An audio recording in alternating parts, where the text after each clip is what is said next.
يفوز الاتحاد كما توقع ملك التوقعات، وتحديت وقلت مستحيل يفوز الاتحاد لو يلعب الهلال بدون حارس.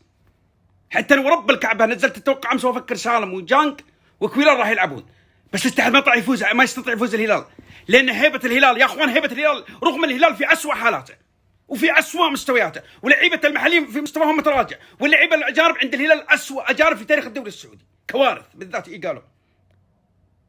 ومع ذلك الاتحاد لم يستطيع يفوز على الهلال. هيبه الهلال هيبه بعبع اسيا، بس مع ذلك اليوم الاتحاد صراحه ظلم.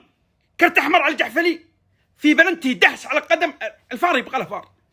انا استحيت الاتحادين يطلعون فيني، والله اني استحيت، انما حسبها بلنتي. تفشلت وانا محايد. سانتوس ليش تدافع؟ ليش تتراجع الشوط الثاني؟ ليش تدخل حمدان الشمراني وهو من بدايه الموسم ما يلعب؟ ليش تتراجع والهلال فاتح لك اللعب والهلال مغامر بالهجوم؟ ليش تغلط غلطه وانت احد اعظم المدربين في تاريخ الدوري السعودي؟